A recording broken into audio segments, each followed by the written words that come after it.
Welcome to my seminar today and thank you for joining me. I'm going to be sharing some simple concepts and strategies to help you plan for a better retirement. Quick disclaimer, I'm going to be sharing a lot of great ideas today, but before acting on any advice, make sure you speak with your financial advisor to determine what strategies are best for you, as I don't know your current situation, goals or objectives. My name was Mike Sicker. I'm the founder and principal advisor of Delta Financial Group. I've worked in wealth management, stockbroking and financial planning for the past 25 years, and I founded Delta in March 2011. We work with successful executives and business owners to ensure they've got a secure future and can leave a lasting legacy. We provide advice on all things personal finance, including superannuation, investments, tax-effective wealth strategies, structuring, how to best structure all your investments, and of course, retirement planning and how to create an income for life. My background is I've got immigrant parents, both from the Ukraine. They didn't do well financially. I saw my parents grind it out hard. My dad was a taxi driver and mum was a school teacher. I wondered why there wasn't a better solution for them. And that's probably why I wanted to learn about investing, and I was fortunate enough to start my career in stockbroking and worked in stockbroking for 10 years, ABN AMRO Morgans, and finished off at MF Global in London. I went to Omaha 3 times for Warren Buffett's annual general meeting, so a big fan of value investing. And look, my parents got divorced in my early 20s largely because of money. My dad recently retired as a taxi driver at 74 with no super. I probably made the switch from stockbroking to financial advisory because I wanted to help people, not make the same mistakes that my parents did, and that's why I'm here today, is to help people be true to themselves through their behaviors, their decisions, and ultimately their finances. Some people have misconceptions about what financial planning is all about. It's about helping you navigate through the various life stages in life. We all know that in life things happen, some things that you'll plan for, others will take you by surprise. In all cases, financial decisions need to be made. And that's why it's important to get your financial house in order and understand the importance of creating a lifetime income plan to fund a comfortable retirement.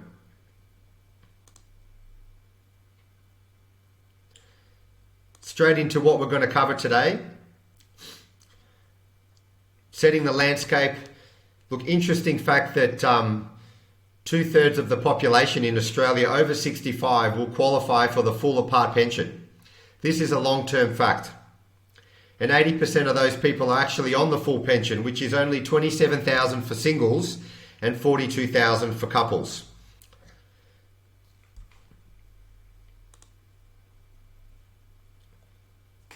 I do work with a lot of high-income executives, but from my experience, as a rule of thumb, you really need 70% of your pre-retirement household income to maintain your current standard of living in retirement.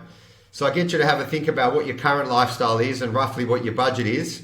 And imagine you didn't have a mortgage, how much you're going to need to sustain your lifestyle and holidays and that type of stuff. And perhaps compare that to what the government is offering.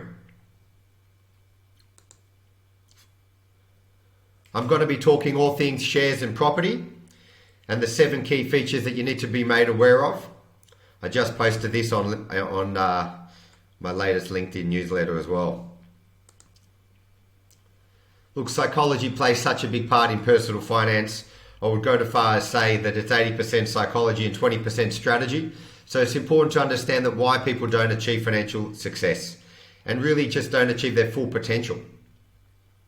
I'm going to be talking all things superannuation and 9 different ways to grow your super, all the different contributions or available and the tax benefits of superannuation to help fund your retirement. Quite topical is to decide, should I be paying off my mortgage or topping up my super?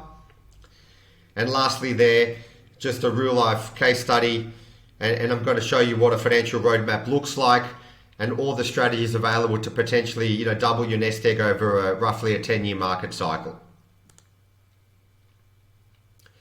So why is planning important?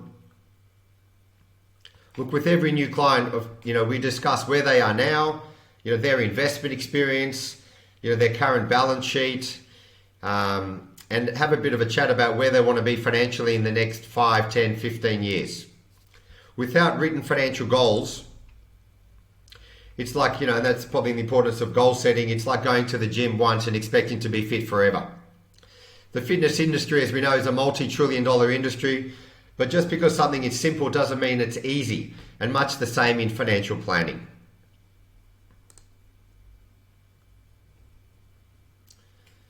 Look, managing different strategies involves managing your personal finances like a business, where you educate yourself about all the different available options before making an informed decisions. And along the way in planning, in financial planning, there are many risks, for example, that happen along the way, like a market crash that potentially we're having a bit of a market correction at the moment, and how you react to the market crash can make or break your retirement.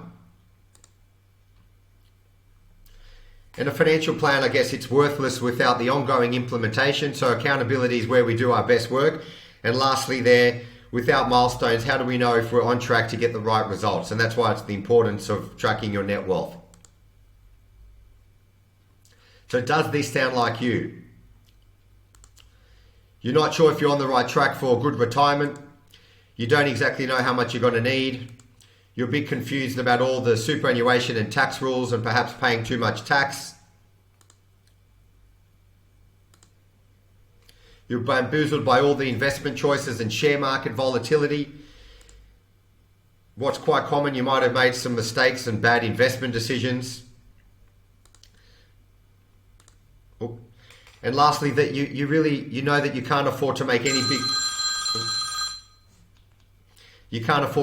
big mistakes, especially if you're 5 or 10 years away from retirement. And you would like a clear picture of exactly how much you're going to need for retirement, a plan based on well thought out goals, based on who and what's important to you, clarity over exact actions that you need to take, confidence in your plan and advice team, and the peace of mind that knowing that you're on the right track. So look, if any of this resonates with you, I'm confident that you're going to get a huge amount of value today. And I know that one piece of financial advice can make a profound improvement on your overall financial well-being.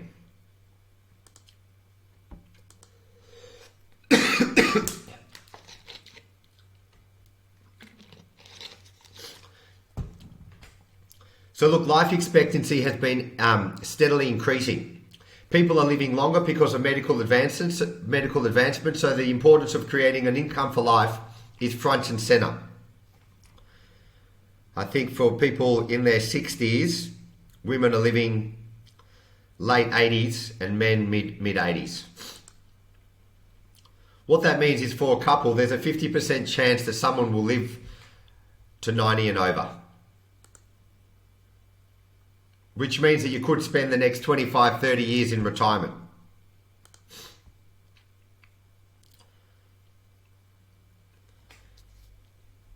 So we all know that the cost of living is getting out of control. This is a recent survey actually from the 2023 National Seniors Australia Survey. It shows that 53% of people, they're worried about outliving their savings. And what's interesting at the moment is that 62% are cutting back on spending to adjust for inflation, which isn't an ideal outcome. The survey also shows that 91% of respondents said a regular income for essentials and 81% want an income that adjusts for inflation, which is really hard because most of people's retirement income is based on share market fluctuations.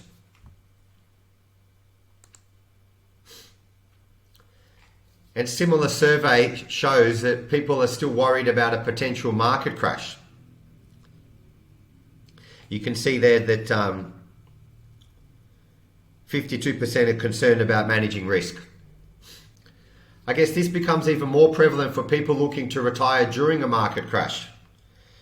If you start withdrawing your pension payments during a market crash, you're in effect crystallizing your losses. So your nest egg will be small and potentially won't go the distance. This is a major risk. It's called sequencing risk, and it's important to be prepared for this risk. On the flip side, if you were withdrawing your pension payments during a market, perhaps like we've had post GFC, where for over 10 years, 13 years, the market was running hard until we had the COVID correction. It just means that with strong positive returns every year, you're not actually dipping into your asset base. So it's something to consider depending upon your age. So now that we know the current realities of retirement, namely healthcare costs on the rise, we're living longer, so retirement's lasting longer, and inflation reduces our purchasing power, let's have a look at what your income needs to be to fund your retirement. I touched on, as a rule of thumb, you need 2/3 of your current income to maintain your current standard of living during retirement.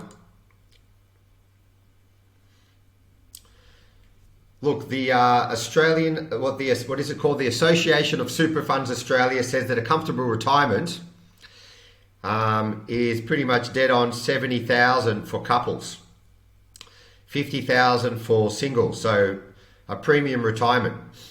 But, a quick example of a typical family that I might work with is someone, let's say, has a household income of 350,000, which is roughly about 215,000 net. And 2/3 of that, it just means that you're going to need 150,000 net in retirement income indexed to inflation to fund your retirement, which is probably a very common retirement income goal that I see. And so based on a nest egg of $3 million in super, could be shares, could be property, and let's call it a 5% income assumption, that's going to generate you roughly 150,000 net a year to fund your retirement. And so most people fall well short of the 3 million nest egg, based on people being on with 2/3 of the people qualifying for the age pension. Most people have under $1 million in super. So your retirement funding is really dependent on these three pillars, I call them. Number one, you've got your superannuation.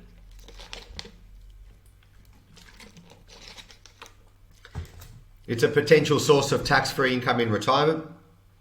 Secondly, of course, non-superannuation like investment properties.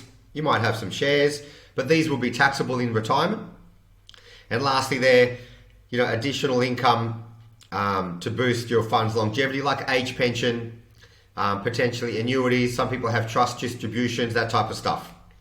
And so if you add all these three together, you work out your total retirement income, and then perhaps subtract what your estimated annual retirement budget would be.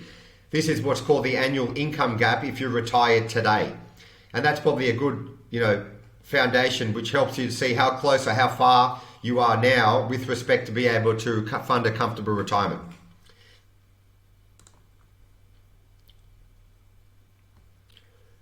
And I always believe in planning for the unexpected. And so these are a few kind of questions that you need to think about, which are quite common. Elderly parents, children not wanting to leave home and, wanting more from you. Divorce is a big one, getting made redundant, another COVID type event. So things to consider, which is why you need to be ahead of the game, not behind.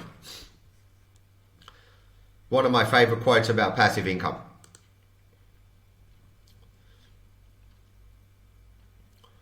All right, team, so I wanted to talk about the 4 different types of assets. So namely, we all know about lifestyle assets like the family home, holiday home, cars and boats that you really just, you enjoy those assets. They usually decrease in time, but outside the family home is usually a great asset. But as we've seen post-COVID world, a lot of holiday homes have increased in value, cars, watches, that type of thing. Nest egg assets, which are really passive assets, property and shares. My specialty is helping people grow their nest egg assets. So these assets one day can provide you an income, so you're not going to have to rely on your employment or business income. We've got active assets like a business. Some people do property development, share trading. They can be sold in the future as well and go into your nest egg pool. And then lastly, we've got those estate planning assets. Things like personal insurances, life and TPD can be used towards your estate. These assets are often overlooked and not addressed properly, and they can have severe negative implications if these assets are not structured properly. Interesting, last time at my live seminar, I asked if anyone thought were there any types of any other assets, and someone in the audience said time. And I think that complements my view that the bigger your nest egg assets, the more time you'll have to do what you want to do with your life. So now we know what assets are available. These are the 4 different investment choices available. Property shares, which are pretty straightforward. Business assets. Look, you could own your own business, like I have my own advisory business, but you could also own other people's businesses. Private equity has been very popular. Property and businesses, they're growth assets. These are both growth assets. Then we've got loans, things like, of course, your home loan, bank accounts, bonds, term deposits. These generally pay interest but no growth. And then we've got other stuff, other investment choices, alternative asset classes, things like collectibles, gold, watches, art, antiques, bitcoins. They don't usually produce an income, but they're definitely growth assets.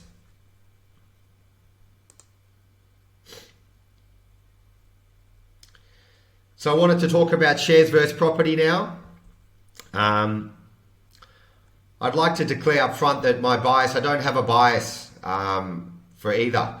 I think both of them are important, and I think investments are highly personal and dependent upon the amount that you have in savings, your investment capabilities, knowledge, risk profile, and your long-term goals.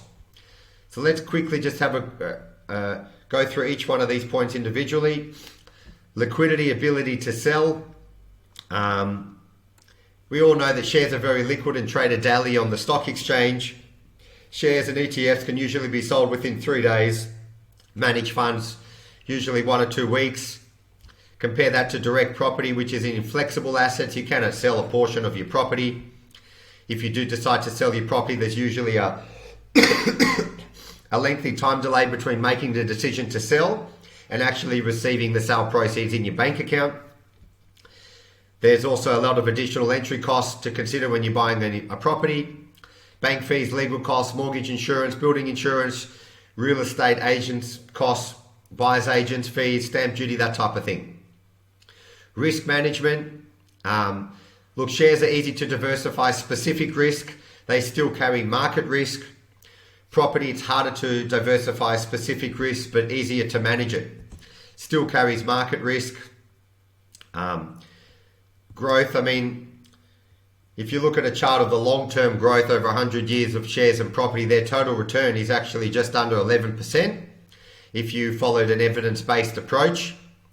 To contextualize that, over the last decade, the average dividend yield on any given day for the ASX 200 is usually about 4.5% plus franking, and you might usually get an extra 5.5% on growth to give you that 11% total return. Residential real estate, on the other hand, is a game of lower income. So you might have depending upon a unit or house, but just generalization, you might have a 3.5% gross yield and 7.5% growth to give you that total return of about 11%, give or take. Volatility. Look, shares are more volatile than properties just because they're valued every day. Depending upon the property asset price, property can be volatile if you don't have a tenant for a period of time. That can be quite stressful. Taxation. Shares have large tax advantage with dividends, which are paid out to investors from a company's after-tax profits.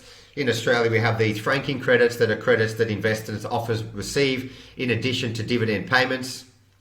They represent the amount of tax that the company's already paid on the earnings being distributed to shareholders, which just means that investments are not taxed twice. Instead, investors can use that franking credit to pay the tax they would otherwise pay on those earnings. And the big tax benefit, people usually associate property as negative gearing. Another tax benefit includes the ability to upgrade your property and claim,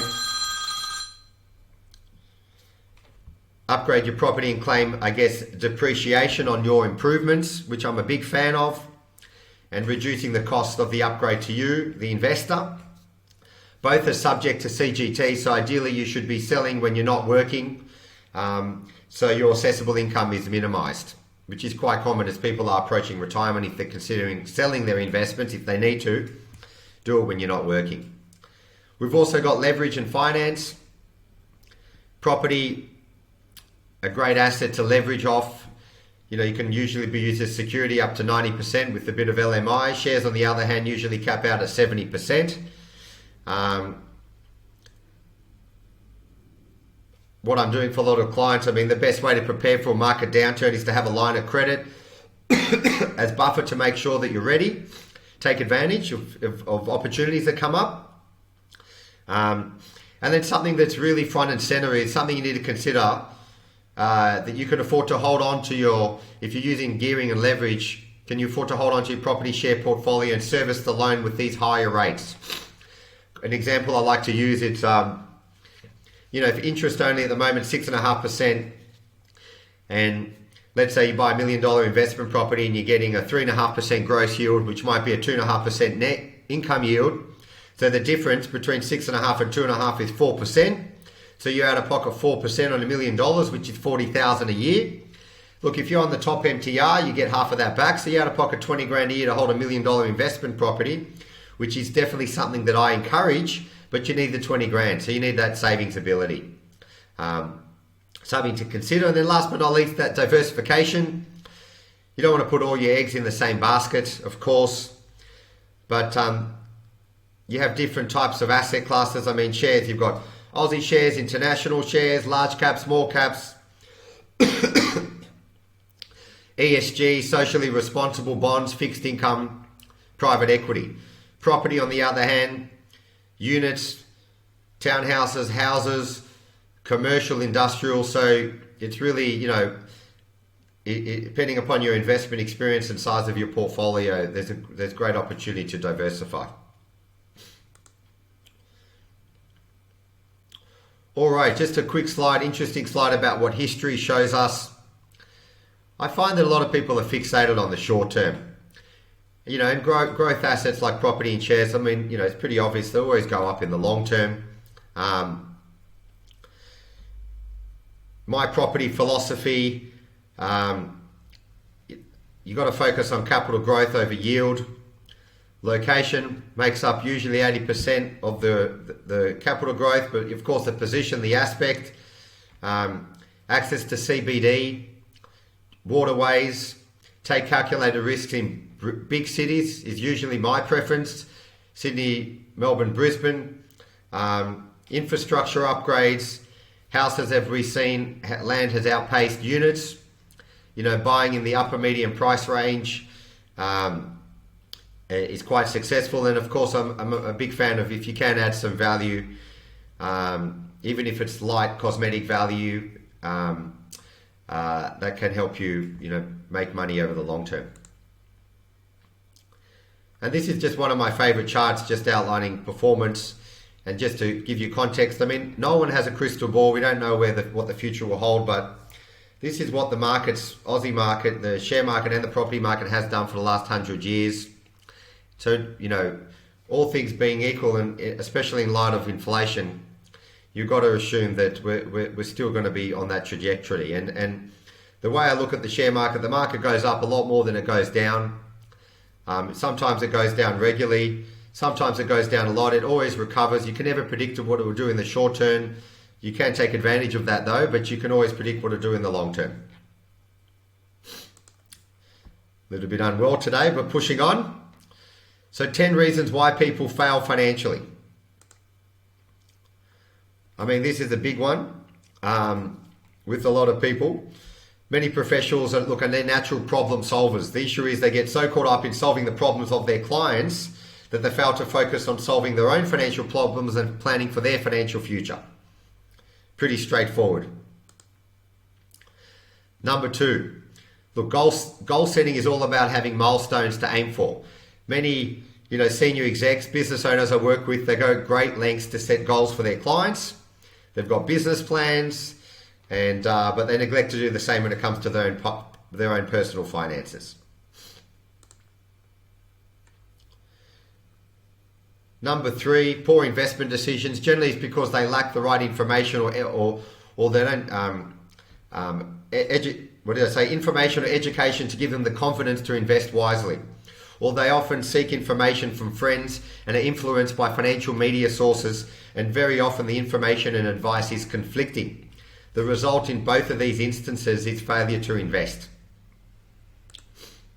Procrastination, and that's kind of the importance of goal setting. That's part of what we do. It's only when a person has a strong reason why or a specific goal that they will focus on taking action to implement their investment strategies, like I want to be able to provide a legacy for my kids or look after my community.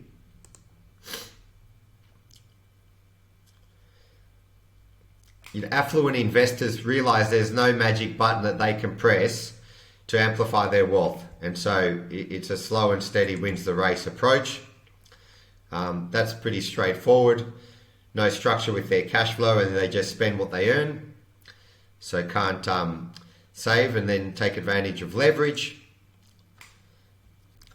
Leaving it too late means opportunity cost of compound interest and time in the market to grow your asset base.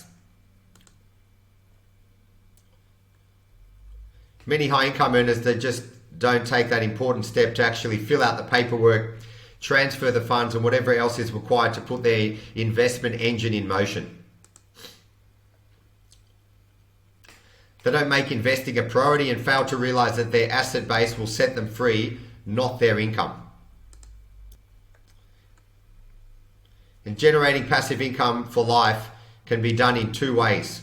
The first is through self-education, however it takes time, effort and willingness to implement the acquired knowledge. And the other option is to seek help of an advisor and get the right team around you.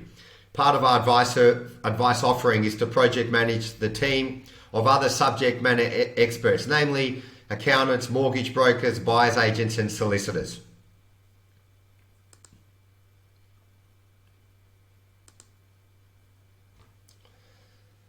So let's talk about superannuation now. Before I get into the ways of growing super, I just wanted to touch on contributions.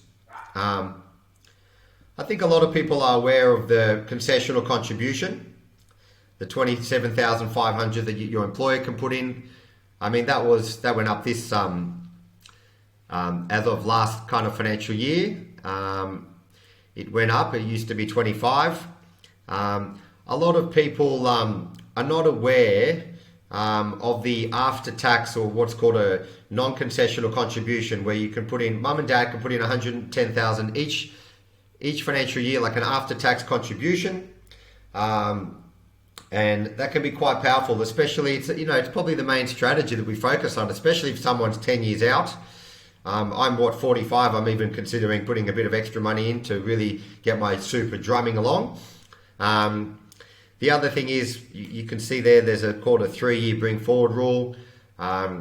So common strategy, like a lot of my clients last year, they might have sold property or inheritance, sold business, and so they were cashed up. They put in $110,000 each last financial year, and so this financial year, namely in July, August, they put in $330,000 each, took advantage of what's called that 3-year bring forward contribution. So they were able to put in $440,000 each. So mum and dad put in $440,000 each, so that's $880,000 in total. If you add the concessional for the last 2 years, so you're talking about close to $1 million contributed into super within a very short period of time, which is a great outcome. And something else in relation to something that's common that we do, there's a thing called catch-up contribution. So it's talking about in relation to that concessional contribution cap. If you didn't put in, if you didn't reach your cap pretty much in the last financial years, you can play catch-up, which is quite amazing. So it's quite common that we find for a lot of clients, if you didn't play catch-up, like we can work out exactly how much catch-up was available. So let's say you had $50,000 worth of catch-up. If you had the money and you put in $50,000 into super this year, that $50,000 would be tax deductible for your assessable income this financial year. So if you're looking for fast tax deduction, you could do that. And then something else you could do, then you could perhaps sell off some other stuff so you could use that to offset any capital gain as well, which is quite common. That it's something that we do a lot of. Okay. And something else that I wanted to flag, people might, like, we no longer have the workers test, so you can continue to put in the 27,500 all the way up to 75 as long as you're working. And something else which is quite astonishing, you can continue to put in the 110,000 per year all the way up to the age of 75. It kind of caps out once your superannuation reaches the limit of 1.9 million. So there's plenty of opportunity to be putting extra money into super. All right. So look, a bit about superannuation. People often have a misconception about superannuation and often think because the government keeps changing the rules, they neglect to take advantage of the best tax structure to create your lifetime income plan. Whilst you're working, your superannuation is in what's called an accumulation account. Investment earnings are taxed at 15% less any franking credits, which potentially is 32% tax. It's 32% less tax than if you're on the top marginal tax rate of 47%. When you meet preservation of age of 60, you could start a pension, and the main kicker for that is you've got tax-free withdrawals if you're retired after the age of 60, and investment earnings in super, when you're in pension phase, are taxed at 0%. Instead of that 15%. And so look, you really can't get better than 0% tax on any earnings and 0% tax when you take that retirement income. And that's why that's the main kicker or the benefit of having a lot of your retirement funds in superannuation, because if you had that $1.9 million portfolio in your name, you're going to be paying tax on those investments for the rest of your life. And a good advantage of super is you can also take lump sums withdrawals as needed. And again, you don't pay any tax on those withdrawals, so that's a pretty good outcome. So that's super. And I wanted to finish off with super, just talk about the 9 different ways to grow your super. So just nut that out. I mean, maximize employer contribution. So make sure you're reaching that 27,500 cap. It's very powerful. You can salary sacrifice. You can make extra contributions. So if you're on 100,000 and your employer puts in 11% on your super, so that's 11,000, and you just wanted to straight up put in 10,000 into super, you could just put that into super right now, and then get what's called a notice of intent form to say that you're planning on claiming that $10,000 as a tax deduction, and then you'll get a tax refund when you do your personal tax return. So the other option is, if you don't want to do that lump sum, you can salary sacrifice, which I also encourage, because the advantage of salary sacrificing, it just means if you tell your employer, hey, I want to put in an extra, take out pre-tax 500 a month, put extra into my super, you're investing every month. So you're not, and the good thing about that is that that'll smooth out your returns, as opposed to waiting into exactly, in June to invest a lump sum, because we really don't know where the share market's going to be in June. If we do it every month, it'd be just reducing our risk and what's called dollar cost averaging. I touched on contributing non-superannuation assets around those non-concessional contributions, but maybe you might consider, and in light of the timeline from your retirement, you might consider, hey, in order for me to maximize my super, then I need to have maybe some plan that I'm putting money in over a 10-year period of time, not just over 3 years.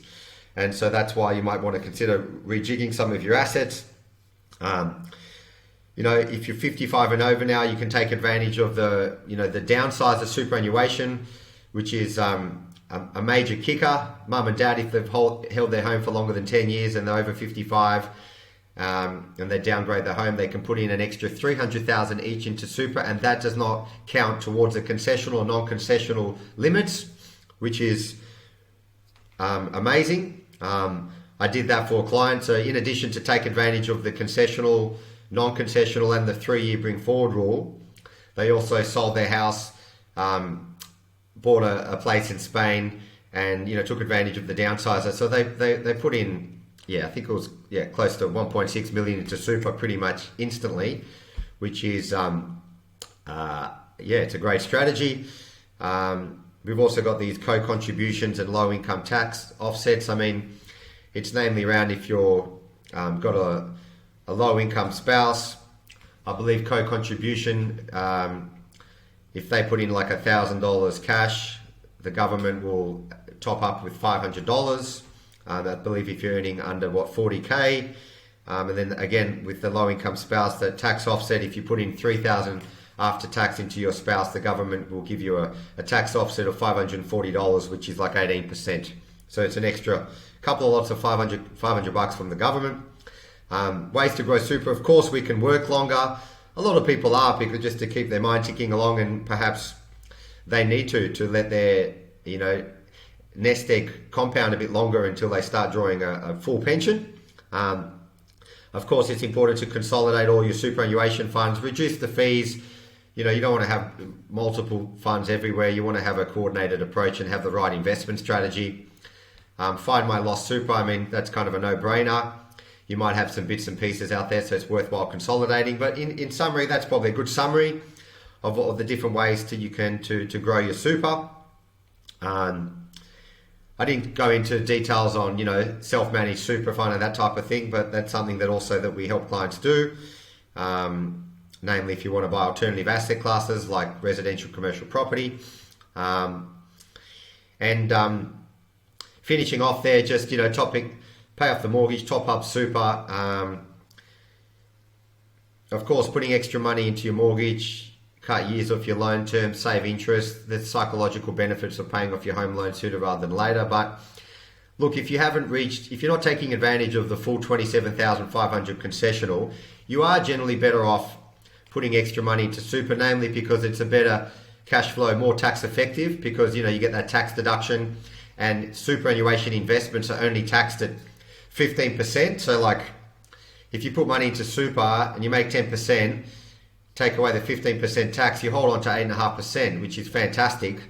And putting extra money into super, you benefit from compounding, you boost your retirement savings. And for a lot of clients, I found they pump super.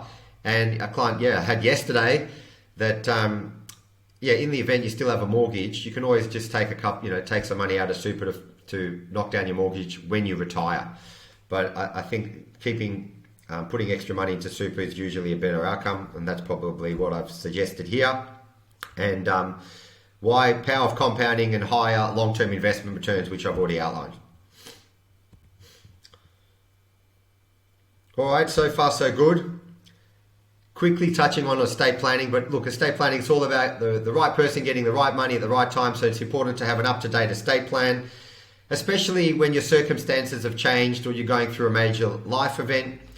Estate planning covers things like wills or enduring power of attorney, guardianship of your children, medical wishes, and a lot of people are not aware of testamentary trust, especially important if you've got dependents, namely for asset protection and tax minimization, and it's something that we project manage and make sure people have the right estate plan. 5 questions there that you really just, with any decent estate planning specialist you'll address. I'm not going to go into it, but I guess, it's important to do, and generally people feel a lot better having it done. A bit like getting your personal insurances in place. It's important to understand, like which assets are not part of the estate. If you get an inheritance from your parents and perhaps you want to pass those assets to your children, and you're not sure what structure should you put in place, like a family trust, to make sure that your money gets passed down tax effectively. So things like superannuation there, you see it's not part of your estate, and hence you have most superannuation funds have a non-lapsing binding death nomination, which is important to have that updated, and life insurance associated with super, so something to address. So team, we're going good for time. I wanted to talk about financial roadmap. This is a financial roadmap, which is exactly what I usually cover when I meet someone for the first time. I'm going to go through it chunk by chunk, but in summary, a financial roadmap, on the left-hand side, you can see what it talks about, where the client is now. And then what I normally do is I jump to the right-hand side and talk a bit of a bigger picture. What's 10 years going to look like? And then from there, in the blue, we talk about a bit of an action plan. What are all the strategies, levers available for us to get ahead? And I kind of just missed there that the 3-year milestones, like what needs to happen in the next 3 years for us to feel like we're heading towards our 10-year goal. So let me break that down to you case by case. So we talk about where they are now. Michael's 50, Shelley's 45. Mike works in tech sales for Google. He's on a decent wicket, 252 base plus com. Shelley's part-time, 3 days. They've got 2 kids, Beck and Michelle. They own their own home that they bought about 10 years ago for 1.2. They did a decent reno, 500, based in Sydney, so they've done well out of the home. The home's kind of doubled in value, worth about 3.5. They've still got a $1 million loan.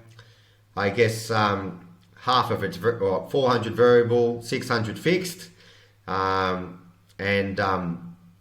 They've also got one investment property that they bought, 10 years before they bought the family home. They've done quite well out of that. They bought it for 500. They might have done some basic touch-ups, but it's worth about 1.5. They've still got a decent loan on it for about 750. Probably use some of that loan to fund the house. They're getting $1,000 a week's rent. They have reviewed the loans in the last year, and Michael, just with Google, he's got this employee share scheme, which is quite common, restricted stock units, and he's got he's got a decent allocation of shares, about 700k, half are vested and half are not. We do have a specialization working with a lot of people in tech, so something that we do. So they've got a ComSec account that they've built up over the years, 150k, just some shares, ETFs. They've got 2 super funds, Colonial First State Balance Super with Michael, and it's got a bit of insurances in there, and Shelley's got Host Plus Super and Industry Fund. They don't have too much involvement with their super currently. They've just, both of them are in, Michael's in the balanced option, Shelley's in the growth option, and they've got a car lease, and they don't have an up-to-date will. So that's kind of their balance sheet. Pretty straightforward, all good. Where they want to be in 10 years, which is probably a more interesting conversation. They said independence, decision-making, flexibility with work. I think that's Michael. I like work, but culture company is unpredictable. Work-life balance is important. Keen to do something part-time after 60, like consulting. That seems to be quite common with execs.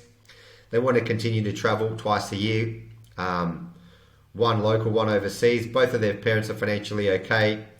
They're expecting some type of inheritance, but they prefer not to include it in the financial plan. They still want to go back and do a bit of study, maybe some type of 8-week course at Harvard. Look, they do a bit, but they want to get more. They want to do more charity work, learn Spanish, leave a legacy for the kids. I mean, that's they want to be able to get them into their first property. That's probably the most common thing that I see people wanting to do for their kids.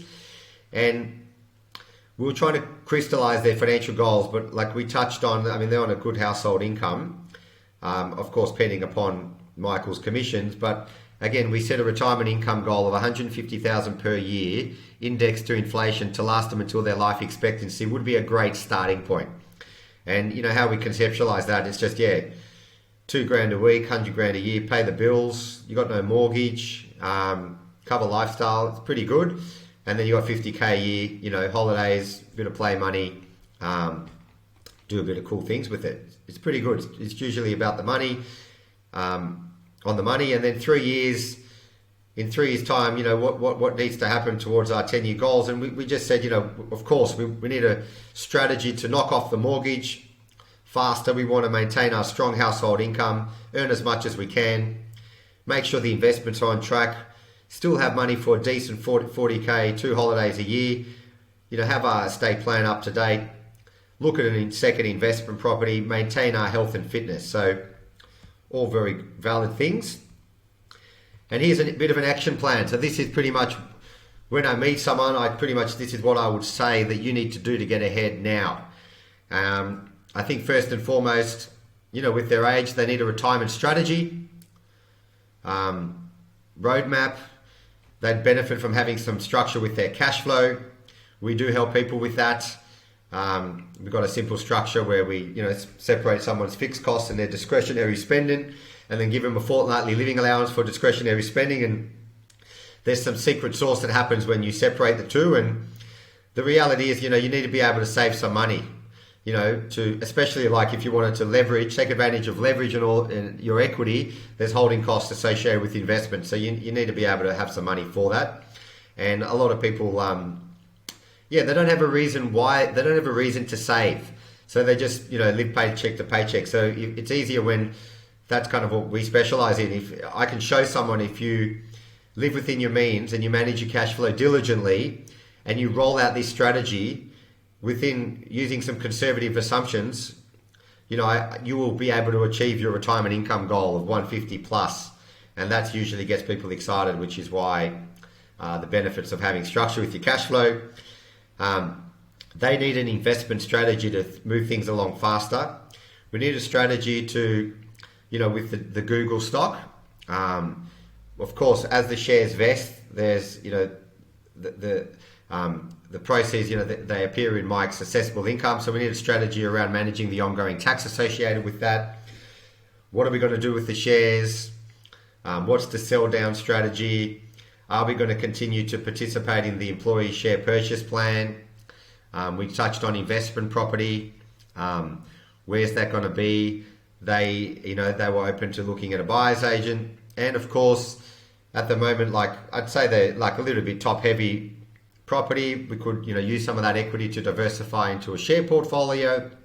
And so I guess, most common strategy with executives like these, high income execs or business owners, this whole debt recycling, this whole concept of good tax deductible debt versus bad debt. Debt recycling, it's just all about using your surplus to pay down the debt on your family home, which is bad debt, but then redrawing that equity back out as an investment loan and investing it into a portfolio of shares and property. Pretty straightforward stuff, because it's your assets that will set you free, not your income. So you need to continue to invest to grow your asset base, which will ultimately give you that passive income down the track.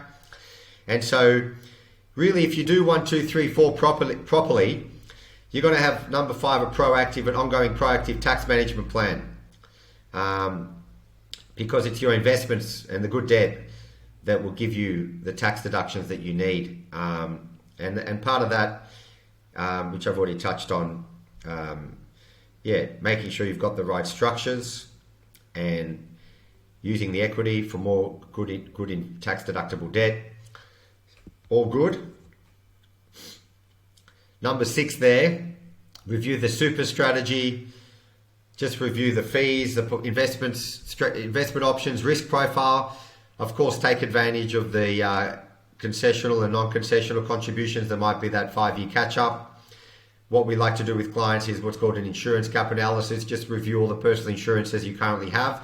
Whatever's good, keep, and then you might need a little bit of top-up. So generally people, what they have with work is generally good. A lot of people seem to be light on trauma insurance, which is probably the most common insurance that I see. That historically as a business we have 3 trauma payouts a year, and most people are quite light on that. So that's something to consider. It's important for them to update their estate plan and namely get a testamentary trust in place, namely because they have 2 young kids, so that would benefit them.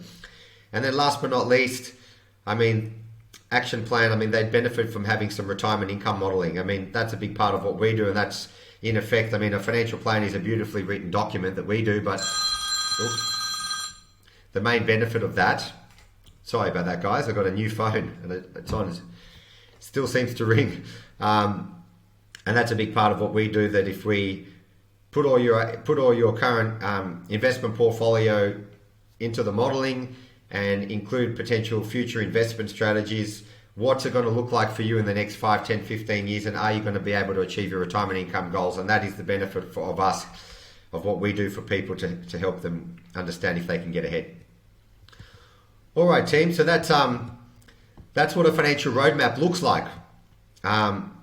I touched on the debt recycling already, which is very common for wealth accumulators. I mean, it's usually something that I see it's quite common for people 40 all the way up to 60.